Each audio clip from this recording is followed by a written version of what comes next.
Hello everyone, मैं रामजी द्विवेदी दिल्ली सल्तनत की इस व्याख्यानमाला में आपके लिए नया टॉपिक लेकर आया हूं, जिसका नाम है खिलजी राजवंश। जैसा कि आप सबको पता है, दिल्ली सल्तनत में दूसरा राजवंश जिसने तुर्क शासन सत्ता में आगे शासन किया वो खिलजी के नाम से जाना जाता है। खिलजी राजवंश 1290 ईस्वी से लेकर 1320 ईस्वी तक शासन करता है। आप यहाँ देखेंगे कि लगभग 30 वर्षों के अपने शासनकाल के दौरान खिलजी डायनेस्टी में 3 प्रमुख शासक हुए और 2 अन्य शासकों के भी नाम मिलते हैं, जिसके बारे में हम आपको बताएंगे। किंतु इनके राजनीतिक इतिहास प्रारंभ करने से पहले ये जान लेना आवश्यक है कि खिलजी राजवंश क्या केवल एक राजवंश का एक सत्ता अधिग्रहण था दूसरे राजवंश से, या जैसा कि हमें खिलजी क्रांति के बारे में जिक्र मिलता है वो एक क्रांति या व्यवस्था थी। इस पर जानने से भी पहले हम ये जानते हैं कि खिलजी कौन थे और ये कहाँ से आए, कब भारत आए, कैसे इन्होंने राज सत्ता को अपने अधिकार क्षेत्र में लिया। तो आपको पता है बेसिकली खिलजी तुर्क ही थे, किंतु ये 4वीं शताब्दी में, जो 64 तुर्क शाखा होती है उनमें से एक थे, 4वीं शताब्दी में ये अफगानिस्तान की घाटी हेलमंद नदी के पास बस गए और वहाँ अधिकतर समय तक रहने के कारण इन्होंने कई अफगानी परंपराओं को अपना लिया, जिसके कारण इन्हें कई बार लोग अफगानी मूल का ही समझते थे। अफगानी मूल के समझने के साथ साथ जब ये तुर्क आक्रमण के साथ भारत आए तो इनके साथ निम्न दर्जे का व्यवहार किया गया। बेसिकली तुर्क अमीर इनको निम्न समझते थे। अब बात करते हैं कि ये भारत किसके आक्रमण के साथ आए थे। तो जैसा कि आप जानते हैं, गजनवी और मोहम्मद गौरी के आक्रमण के समय ये खिलजी भी भारत में आए हुए थे और इल्तुतमिश की शासन सत्ता जब अधिग्रहण हो गई थी, इन्होंने कई महत्वपूर्ण पदों पर कार्य भी किया था। खिलजी राजवंश के राजनीतिक इतिहास पर जाने से पहले हम ये बताते हैं कि जो खिलजी राजवंश ने सत्ता हासिल की, उस सत्ता हासिल करने से पहले खिलजी जो क्रांति शब्द गढ़ा गया वो क्यों कहा गया इस राज सत्ता के परिवर्तन में। खिलजी क्रांति या क्रांति से तात्पर्य आप जानते हैं कि एक बृहद स्तर पे व्यवस्था का परिवर्तन होता है। व्यवस्था में क्या परिवर्तन हुआ, खासकर दिल्ली सल्तनत के गुलाम या मामलुक डायनेस्टी के शासन व्यवस्था और खिलजी शासन व्यवस्था में ऐसा क्या परिवर्तन था जिसके कारण इसको खिलजी क्रांति के नाम से विभूषित किया जाता है। तो यहाँ हमें देखने को मिलेगा कि खिलजी जो राज सत्ता पर आसीन हुए, उन्होंने राज सत्ता की परिभाषा ही बदल दी। बेसिकली पहले जो राज सत्ता थी वो कुलीनता और उच्चता पर निर्भर थी, लेकिन खिलजियों ने ये साबित किया कि प्रतिभा के बल पर और अपनी बल पर राज सत्ता को स्थापित किया जा सकता है और अपने अधिकार से व्यक्ति सुल्तान भी बन सकता है, खासकर अगर उसके बाहु में बल हो। और ये परिवर्तन के साथ साथ खिलजी शासकों ने प्रशासनिक व्यवस्था में सभी तबकों को लेकर के एक नई व्यवस्था का प्रचलन किया। इस नई व्यवस्था में जो कुलीनता थी उसका त्याग किया गया, जो उच्च वर्ग के लोगों को निम्न वर्ग से पृथक करने की परंपरा, शासक को एक दैवी तुल्य स्थापित करने की परंपरा, इन सब में बदलाव देखने को मिलता है। इस प्रकार खिलजियों ने शासन व्यवस्था में राज्य और धर्म का एक पृथकीकरण शुरू किया। मुख्यतः ये कार्य अलाउद्दीन खिलजी के समय से प्रारंभ होता है और इस प्रकार के परिवर्तनों को देख करके प्रोफेसर मोहम्मद हबीब ने इसको खिलजी क्रांति की संज्ञा दी। अब हम इसके राजनीतिक इतिहास पर बात करते हैं। खिलजी राजवंश, जैसा कि मैंने बोर्ड पर लिख रखा है, आप देख रहे होंगे कि 1290 ईस्वी से लेकर 1320 ईस्वी तक इन्होंने शासन किया। दिल्ली सल्तनत में सबसे कम समय तक शासन करने वाला जो राजवंश था वो आपका खिलजी राजवंश था। खिलजी राजवंश से हमें 3 प्रमुख शासक देखने को मिलते हैं, जिसका पहला शासक जलालुद्दीन फिरोज शाह खिलजी था, जिसने 1290 से लेकर 1296 ईस्वी तक शासन किया। वहीं दूसरा महत्वपूर्ण शासक अलाउद्दीन खिलजी है, जिसने 1296 ईस्वी से लेकर 1316 ईस्वी तक शासन सत्ता पे अपना अधिकार। इस राजवंश का तीसरा शासक कुतुबुद्दीन मुबारक शाह खिलजी था, जिसने 1320 ईस्वी से तक शासन किया और इसका शासन 1316 ईस्वी से प्रारंभ हुआ। इस 3 महत्वपूर्ण शासकों ने खिलजी राजवंश के बारे में और खिलजी राजवंश की सत्ता दिल्ली सल्तनत के बारे में काफ़ी ज़्यादा महत्वपूर्ण यहाँ पर अपनी भूमिका का निर्वाह किया। अब हम बात करते हैं इसके प्रथम शासक और खिलजी राजवंश के संस्थापक जलालुद्दीन फिरोज़ खिलजी के बारे में। तो जलालुद्दीन फिरोज़ खिलजी 1290 ईस्वी पे जब शासन सत्ता पर बैठता है, वो लगभग 1296 ईस्वी तक शासन सत्ता पर काबिज रहता है। जलालुद्दीन फिरोज़ खिलजी की शासन सत्ता पर बैठने की जो प्रारंभिक प्रक्रिया थी, वहाँ आप देखेंगे कि गुलाम वंश के अंतिम शासक कैकुआद के समय इनको बढ़ावा दिया गया और तब ये मलिक फ़िरोज़ के नाम से विख्यात थे।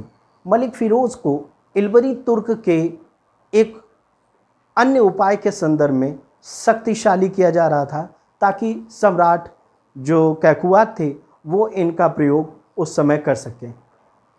कैकुआद इत्तफाकन उनको लकवा मार गया और ऐसे में जो तुर्क सरदार थे, इनमें आपसी संघर्ष प्रारंभ हो गया।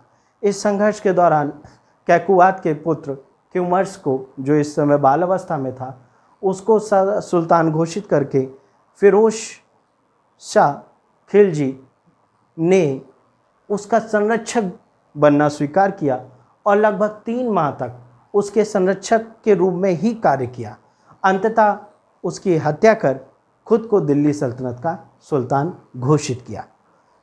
सुल्तान बनते समय मलिक फ़िरोज़ से इन्होंने जलालुद्दीन की उपाधि धारण की और तब से ये जलालुद्दीन मलिक फ़िरोज़ शाह खिलजी या जलालुद्दीन फ़िरोज़ शाह खिलजी के नाम से विख्यात हुए। जब इन्होंने राज सत्ता हासिल की तो उस समय इनकी आयु 70 वर्ष की हो चुकी थी और इनको एक अन्य उपाधि शाइस्ता खां की उपाधि से भी जाना जाता है और ये उपाधि इन्हें गुलाम वंश के शासक कैकुआद ने प्रोवाइड की थी या उनको दी थी। इस उपाधि के साथ साथ कैकुआद ने इन्हें आरिज मुमालिक पद पर भी नियुक्त किया था और ये बेसिकली सैन्य मंत्री या सेनापति जैसा एक पद होता है। अब जब सुल्तान ये बन चुके थे तो सुल्तान बनने की प्रक्रिया इनकी किला खोड़ी, जो किलागढ़ी का किला था कैकुआद ने बनवाया था, अपूर्ण था, वहाँ पर इन्होंने अपना राज्याभिषेक कराया और अपने प्रारंभिक 1 वर्ष तक ये वहीं से शासन सत्ता को चलाते रहे। 1 वर्ष बाद दिल्ली के कोतवाल के आग्रह पर ये दिल्ली आए और इन्होंने राज सत्ता को अधिग्रहण किया। दिल्ली पर उस समय बलवन के महल में जब आए थे तो इन्होंने बलवन के सिंहासन पर बैठने से इनकार कर दिया। इनका कहना था कि हमारे जो लोग थे वो कभी भी शासक वर्ग में नहीं रहे और इनके हृदय में भी बलवन की आज भी वो स्मृति, वो सम्मान जिंदा था, जिसकी वजह से इन्होंने बलवन के सिंहासन पर बैठने से मना कर दिया। और इनके इस भाव से तुर्क सरदार और जो बाकी सरदार थे उनमें एक शासक के प्रति जो दृष्टिकोण होता है उसमें काफ़ी ज़्यादा परिवर्तन देखने को मिलता है। जलालुद्दीन फ़िरोज़ खिलजी जब सत्ता पर बैठ जाते हैं और खिलजी वंश के संस्थापक के रूप में सामने आते हैं तो इनके सामने कई चुनौतियां मौजूद थीं। उन चुनौतियों में एक चुनौती साम्राज्य को सुदृढ़ करने की थी, दूसरी चुनौती साम्राज्य में हो रहे विद्रोहों से निपटने की थी, तीसरी चुनौती मंगोल आक्रमण खड़ी कर रहे थे और चौथी चुनौती वहाँ मौजूद जो सरदार थे, जो तुर्क सरदार थे, जो खिलजी सरदार थे, उनमें सामंजस्य बनाने की थी। तो सबसे पहले हम सामंजस्य की नीति पर बात करेंगे तुर्क सरदारों खिलजी सरदारों में। यहाँ जलालुद्दीन खिलजी ने तुर्क सरदारों के साथ साथ खिलजी सरदारों और यहाँ तक कि प्रशासन में जो हिंदुस्तानी मुसलमानों को भी महत्वपूर्ण पदों को प्रदान किया गया। ये दिल्ली सल्तनत में प्रथम बार करने वाला जलालुद्दीन फ़िरोज़ खिलजी ही था, जिसने यहाँ के लोगों को प्रतिभा के आधार पर उच्च पदों को प्रदान करना प्रारंभ किया। ऐसे में हम देखेंगे कि इस चुनौती से उसने एक उदारता की नीति और विनम्रता की नीति का सूत्रपात किया। यही इसकी नीति के एक दुर्बल पक्ष के रूप में भी सामने आया, क्योंकि जिस सत्ता को इसने तलवार के बल पर, शक्ति के बल पर हासिल किया था, उस सत्ता को बरकरार रखने के लिए भी शक्ति और तलवार की आवश्यकता थी। जहां उसने इस नीति का पतन कर विनम्रता, उदारता और क्षमाशील की जो नीति थी उसे अपनाया, वो इसके कार्यों द्वारा परिलक्षित होगी, जो मैं आपको आगे बताऊंगा। इसके जब आंतरिक जो संघर्ष था या आंतरिक शासन व्यवस्था को सुदृढ़ करने की नीति थी, तो वहाँ हमें देखने को मिलेगा कि कई विद्रोहों का सामना इसको करना पड़ा। जैसा कि आपको कड़ा मानिकपुर के मलिक छज्जू का नाम याद होगा, जब उसने सुल्तान के विरुद्ध विद्रोह कर दिया और सुल्तान के इसे पराजित करने के बाद भी मलिक छज्जू को क्षमा कर दिया गया। यहाँ पर अन्य सरदारों को बढ़ावा मिला विद्रोह करने का। मलिक छज्जू को कड़ा मानिकपुर से हटाकर उसका सूबेदार अब इसने अपने भतीजे अली गुरशाब, जिसे हम अलाउद्दीन खिलजी के नाम से जानते हैं, नियुक्त कर दिया था। मलिक छज्जू के प्रकरण के बाद हमें एक अन्य प्रकरण देखने को मिलता है, जो दिल्ली में ठगों का जो उत्पात था, वहाँ पर 1000 से अधिक ठगों को पकड़ा गया, किंतु इन्हें किसी प्रकार के दंड के बजाय इनको माफ़ किया गया और निरसित होकर बंगाल की तरफ भेज दिया गया। इस प्रकार हम देखेंगे कि इसकी जो क्षमा करने की नीति है वो काफ़ी ज़्यादा विवादास्पद रही और इस प्रकार के राज्यों के लिए काफ़ी ज़्यादा हानिकारक होती है, जो राज्य शक्ति के बल पर जीते गए हैं और उनमें जो कानून व्यवस्था है वो शक्ति के द्वारा ही नियंत्रित की जा सकती है।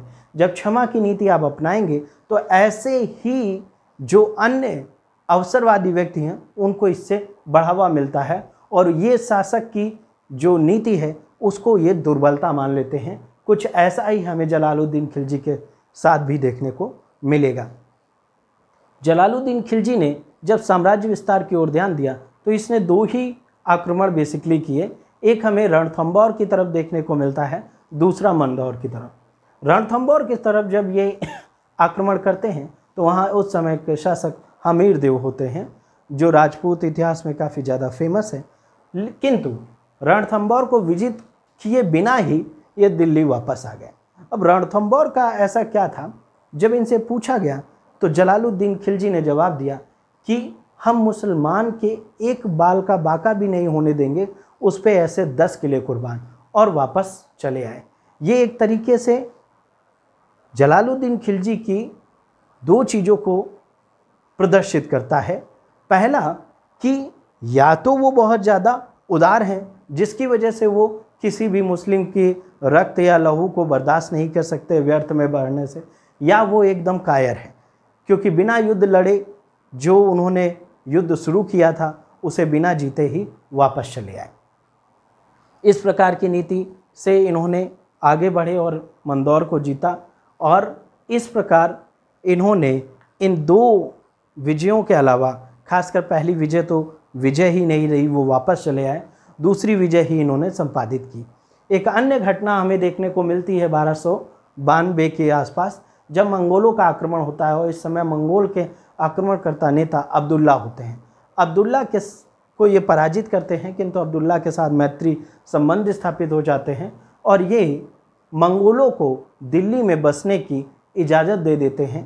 दिल्ली में जहाँ ये बसते हैं वो आज मंगोलपुरी के नाम से भी जाना जाते हैं, और इन मंगोल जो भारत में बसे इनको नवीन मुस्लिम वर्ग कहा गया। इस प्रकार आप देखेंगे कि मंगोल की नीति, आंतरिक विद्रोह की नीति और इनके प्रशासनिक शिथिलता ने साम्राज्य में एक ऐसा माहौल पैदा कर दिया था जो अब अपनी महत्वाकांक्षाओं को और पर देने लगा था। इन्हीं महत्वाकांक्षाओं में इनका भतीजा आगे निकला, जिसकी हम चर्चा आगे के पार्ट में करेंगे। अभी ध्यान देने वाला बात ये है कि इन सब की क्षमादान की नीति के साथ साथ जलालुद्दीन खिलजी के एक अन्य नीति पर बहुत ज़्यादा विवाद है। वो है जो ईरानी फ़कीर थे आपके सीदी मौला, उनके संदर्भ में। सीदी मौला का क्या प्रकरण है? आप जानते हैं कि सीदी मौला एक ईरानी सूफ़ी संत थे जो इस समय दिल्ली के आसपास रह रहे थे, उनका एक बहुत बड़ा खानका था। और ये आपको याद है फरीदुद्दीन गंज सिकर के शिष्य हैं जो आदोधन में रहते थे। ये एकदम शांत स्वभाव के संत हुआ करते थे, किंतु इन पर इल्ज़ाम लगा कि इन्होंने सुल्तान के विरुद्ध षड्यंत्र किया और दिल्ली में तख्ता पलट की योजना बनाई। ऐसे में जो जलालुद्दीन खिलजी, जिसी ने आज तक एक चींटी को भी बिना वजह हत्या करने से परहेज की, सीधी मौला को हाथी के पैरों तले कुचलवा दिया। और जो षड्यंत्रकारी दो हिंदुओं का नाम आया, हाथी पाइक और एक अन्य व्यक्ति, उनको भी सजाए मौत दी गई। ऐसे में एक संत को ये जो आपका सज़ा है दी गई शासक के द्वारा, ये प्रश्न खड़ा करती है जलालुद्दीन फिरोज़ खिलजी की उस उदार और विनम्र नीति के विरुद्ध। जलालुद्दीन खिलजी इस प्रकार की नीतियों से लेकर अपने शासन को ज़्यादा देर तक आगे नहीं बढ़ा सका, क्योंकि इसका जो भतीजा था जिसका नाम था अलाउद्दीन खिलजी, वो काफ़ी ज़्यादा महत्वाकांक्षी था और इस महत्वाकांक्षा में उसने सभी रिश्तों को ताक पर रख दिया और जलालुद्दीन खिलजी की अवहेलना भी करना प्रारंभ कर दिया। उसने मलिक छज्जू के असफल विद्रोह से एक सीख ली थी, जब उसे ये सीख दी गई कि अगर विद्रोह को सफल बनाना है तो अपने पास में धन होना भी आवश्यक है। इस धन की पूर्ति के लिए इसने जलालुद्दीन खिलजी से आक्रमण की इजाज़त मांगी चंदेरी के लिए, किंतु यह मूर्ख बनाकर चंदेरी की जगह दक्षिण भारत में देवगिरी पर आक्रमण किया। देवगिरी पे उस समय शासककर्ता रामचंद्र देव थे, जिन्हें पराजित कर इन्होंने बहुत सा धन अर्जित किया और वापस कड़ा मानिकपुर आ गए। ऐसे में जब जलालुद्दीन को ये बात पता चली तो वो बहुत ज़्यादा नाराज़ हुए, किंतु इन्होंने, खासकर अलाउद्दीन खिलजी ने अलमास बेग अपने भाई को जलालुद्दीन खिलजी के पास भेजा एक क्षमा पात्र याचना के साथ कि जलालुद्दीन खिलजी उसको माफ़ करें और वो देवगिरी से जीता हुआ सारा धन सुल्तान को देना चाहता है, किंतु सुल्तान उससे मिलने अकेले ही आए और अगर वो ऐसा नहीं करते हैं तो अलाउद्दीन खिलजी आत्महत्या कर लेगा या बंगाल की तरफ भाग जाएगा। अब सुल्तान इस पत्र को पढ़कर बहुत भाव विभोर हो जाते हैं और अलाउद्दीन खिलजी के षड्यंत्र में फंस जाते हैं। वो अपने सरदारों के साथ कड़ा मानिकपुर पहुंचते हैं उनसे मिलने के लिए और गंगा नदी के तट पर अलाउद्दीन के इशारे पे जुलाई 1296 ईस्वी में इख्तियारुद्दीन हुद ने सुल्तान जलालुद्दीन खिलजी का सिर धड़ से अलग कर दिया और वहाँ उसके सिर से रक्त की लहू गिर रही थी और यहाँ पर नए शासक अलाउद्दीन खिलजी का राज्याभिषेक हो रहा था। आगे की कड़ी हम अगले पार्ट में बताएंगे। धन्यवाद।